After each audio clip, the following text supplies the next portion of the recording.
श्री कृष्णा भक्तों, घर में सुख शांति। जय श्री कृष्णा। राधे राधे मित्रों, घर में सुख शांति और समृद्धि के लिए ये खास बातें ज़रूर ध्यान रखें।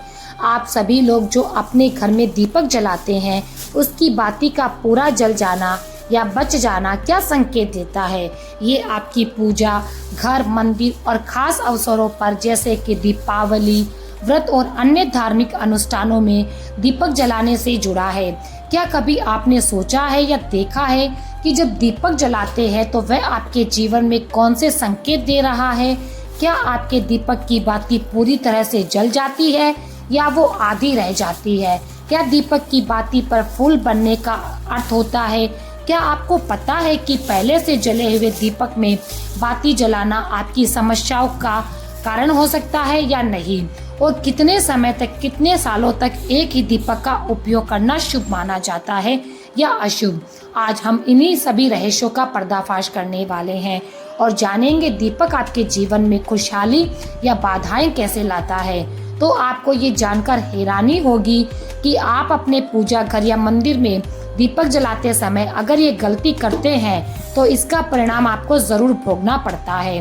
दीपक की बाती का पूरा जल जाना और बाती का बच जाना भी अलग अलग संकेत देता है, जो आपके लिए जानना बहुत जरूरी है। जब हम पूजा करते हैं तो हमारा दीपक कभी कभी अचानक से बुझ जाता है और कभी कभी ऐसा होता है कि हमारी पूजा होने के बाद हम उस दीपक को भगवान के सामने जलता हुआ छोड़ देते हैं, लेकिन कुछ समय के बाद दीपक अपने आप ही बुझ जाता है और उसमें घी भी बचा रह जाता है। और कभी कभी तो हमारे दीपक की बाती पूरी ही जल जाती है और उसमें फूल भी बन जाता है। तो इनके अलग अलग नकारात्मक और सकारात्मक परिणाम होते हैं। तो सबसे पहले ये जानते हैं कि अगर हमारे दीपक में फूल बन रहा है तो इसका क्या मतलब होगा। अगर हमारे दीपक की बाती में फूल बन रहा है तो इसका सीधा सा मतलब है कि भगवान ने हमारी प्रार्थना को स्वीकार कर लिया है और वो हमारी पूजा से प्रसन्न है। वह इस बात का संकेत बाती में बने हुए इस फूल के माध्यम से देते हैं। अगर आपके घर में दिव्य शक्तियाँ मौजूद है और आपके साथ साथ वह भी ईश्वर की पूजा में अपना ध्यान लगाती है, तो अगर आपके दीपक की बाती में फूल बन जाता है तो आप सच में बहुत भाग्यशाली हैं। इसी के साथ दीपक जलाने के कुछ खास नियम आपको ज़रूर जानने चाहिए। अगर आप पहले से जले हुए दीपक में अपनी बाती रखकर जलाते हैं तो ऐसा करने से दुर्भाग्य आपका पीछा कभी नहीं छोड़ता। अगर दीपक में पहले से जली हुई बाती की राख या फिर रुई और कालिक है और आपने अपनी बाती इसमें रखकर जला दी तो ऐसा करने से भगवान आपसे प्रसन्न होने की बजाय बहुत नाराज हो जाते हैं।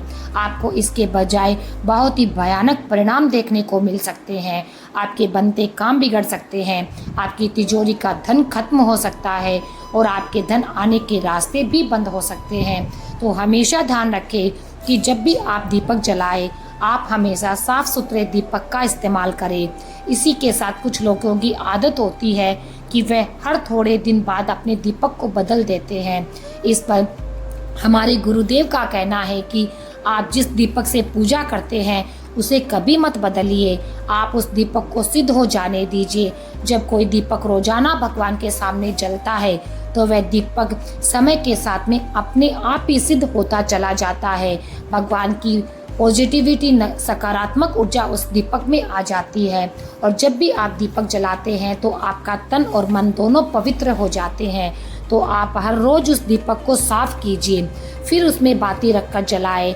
आप जितनी बार भी दीपक जलाएं उतनी बार दीपक को साफ करके बार बार उस दीपक में बाती जलाएं।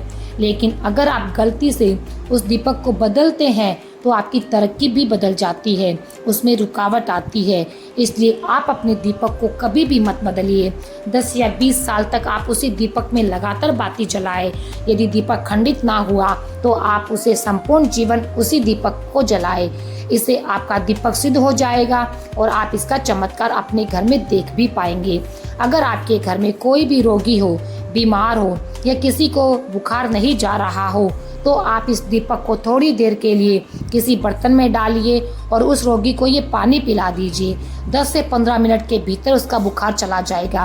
वही अगर आपके घर में किसी को नज़र लग गई हो या फिर किसके व्यापार में नज़र लगी हो, तो आपका धंधा अच्छे से ना चल रहा हो, तो भी आप इस दीपक को तांबे के बर्तन में पानी भरकर उसमें डाल दीजिए और रात भर के लिए छोड़ दीजिए। अगले दिन सुबह पानी का छिड़काव अपने घर में और अपनी दुकान में करिए। ऐसा करने से आपको साफ साफ परिणाम दिखाई देने लगेंगे, क्योंकि जब हम लगातार एक ही वस्तु का प्रयोग अपनी पूजा में करते हैं तो वह वस्तु शुद्ध हो जाती है। भगवान की ऊर्जा तो उसमें आती है, साथ में उस वस्तु में समा जाती है। और तो कभी भी अपने मंदिर के दीपक को बदलने की गलती बिल्कुल भी ना करें। अगर आपके मंदिर का दीपक टूट जाता है या फिर खराब हो जाता है या फिर वो खंडित हो गया, तब आप उस दीपक को बदल सकते हैं। लेकिन फिर भी आप उस दीपक को फेंके नहीं, बल्कि इसे अपने घर में संभाल कर रखें, क्योंकि ये भगवान की सकारात्मक ऊर्जा का एक केंद्र होता है। वही अब आपको ये भी बता दें कि अगर आपके दीपक की बाती पूरी नहीं जलती और आपके दीपक में घी बच जाता है तो इसका क्या मतलब है। सबसे पहले देखिए, अगर आप किसी भी पेड़ या पौधे की पूजा करते हैं और पूजा में जलाया हुआ दीपक पूरा नहीं जलता या फिर उसमें घी बच जाता है, तो इससे आपके घर में बीमारियां घर बना लेती है और ये बीमारी कभी भी आपका पीछा नहीं छोड़ती। तो जब भी आप किसी भी पेड़ या पौधे या मंदिर के पास जाए या फिर दीपक जलाए या स्थान की पूजा करे, तो ये ध्यान रखें कि उसकी बाती पूरी जले और इसमें घी बचा हुआ ना रहे, क्योंकि ये आपकी अच्छी सेहत के लिए बहुत ही अच्छा प्रभाव देगा। वहीं अगर आपके घर के मंदिर में दीपक की बाती पूरी नहीं जलती और पूजा करते समय दीपक बार बार बुझ जाता है, तो जरूर आपके घर में कोई नकारात्मक ऊर्जा का वास होता है और ये आपकी पूजा में विघ्न डालने का काम करती है। हमारे घर में अगर कोई बुरी शक्ति है या फिर कोई ऐसी ऊर्जा है जो ये नहीं चाहती कि आपके घर में भगवान की कृपा बरसे और सकारात्मक ऊर्जा हो, तो ये आपकी पूजा को सफल नहीं होने देती, क्योंकि एक वातावरण में एक ही तरह की ऊर्जा रह सकती है, या तो नेगेटिविटी या फिर पॉजिटिविटी। जो बुरी शक्तियाँ होती है वह ये कभी नहीं चाहती कि आपके घर में देवी देवताओं का वास हो। अगर आपके घर में भगवान ने अपनी कृपा की है तो उन बुरी शक्तियों और ऊर्जाओं का प्रभाव खत्म हो जाएगा। इसलिए ये शक्तियाँ चाहती है कि आपकी पूजा में रुकावट आए। इन्हीं के प्रभाव से हमारा दीपक बार बार बुझ जाता है या फिर दीपक की बाती पूरी नहीं जलती। इस सब से बचने के लिए आपको सच्चे मन से भगवान को याद करना चाहिए। जब भी आप दीपक जलाएं, भगवान से प्रार्थना करें कि आपके आसपास जितनी भी नकारात्मक ऊर्जा है वे आपसे दूर रहे और भगवान की असीम कृपा आप पर बनी रहे। ऐसी शक्तियों से बचने के लिए जब भी आप दीपक जलाएं, गंगा जल से एक गोल घेरा बना लें और उस घेरे में दीपक को रखें, क्योंकि गंगा जल को बहुत पवित्र माना गया है और महादेव का वरदान भी है कि जो गंगा जल को प्राप्त है कि गंगा जल में सबसे पहले तो कोई बुरी शक्ति प्रवेश नहीं करती, इसलिए गंगा जल कभी खराब नहीं होता। हर तरह की अशुद्ध ऊर्जा को सकारात्मक ऊर्जा में बदल देता है ये गंगा जल। तो अगर आप गंगा जल से बने गोल घेरे में दीपक को रखेंगे तो ये आपकी पूजा में किसी भी शक्ति यानी बुरी शक्ति को बाधा नहीं बनने देगी और आपके घर में कोई नकारात्मक शक्ति नहीं आ पाएगी और आपके दीपक को नहीं बुझा पाएगी। आप निर्विघ्न अपनी पूजा संपन्न कर पाएंगे और देवी शक्तियाँ भी आपके जीवन में अपनी कृपा और आशीर्वाद बनाएंगी। ये जो हमें दुख मिलते हैं ये पाप के कारण मिलते हैं। लोग मारे मारे घूमते हैं, दुख मिटाने के लिए सोचते हैं कोई जादू करवा दे, कोई टोना कर दे, कोई जंतर मंत्र बांध दे, कोई आशीर्वाद दे। अरे काहे को पागल होते हो? यदि तुम अच्छे आचरण करते हो, भगवान का नाम जाप करते हो, सन्मार्ग की ओर चलते हो, तो तुम्हें किसी से भी आशीर्वाद मांगने की कोई ज़रूरत नहीं है। एक बात मान लीजिए, दिखावे में लाखों लोग अपने जीवन को नष्ट कर देते हैं। ये माया का ही तो दिखावा है जिसमें जन्म जन्म हमारे नष्ट होते जा रहे हैं। सत्य मार्ग को क्यों नहीं पकड़ते हो? किसी के आशीर्वाद की ज़रूरत नहीं। आपको आनंद प्राप्ति के लिए जिनसे आशीर्वाद मांगते हो उनके अंदर आत्म तत्व बैठा है, वे तुम्हारे अंदर बैठे हैं। तुम्हें किसी और से मांगने की ज़रूरत नहीं, बस तुम अपने उस स्वरूप को पहचान लो, अपनी शक्ति को जागृत कर लो। इसलिए तुम दौड़ रहे हो, घूम रहे हो और तुम्हें भागने की भी ज़रूरत नहीं है। आप लोग सत्संग सुनो, अच्छे वीडियोस देखो, आचरण में उतारो, ये बात आप कागज़ों में लिख लो, चाहे दिमाग में बिठा लो। जब तक आपके आचरण शुद्ध नहीं होंगे तब तक आप भजन नहीं करोगे। जब तक आप दूसरों को सुख नहीं दोगे, मन वचन कर्म से किसी को भी दुख नहीं पहुंचाओगे, तब तक आप भाग्यवान नहीं बन पाओगे। यहाँ से लेकर ब्रह्मलोक तक आपको सुख मिल जाए तो बता देना। अरे ब्रह्मलोक पर्यंत भी सुख मिलने वाला नहीं है।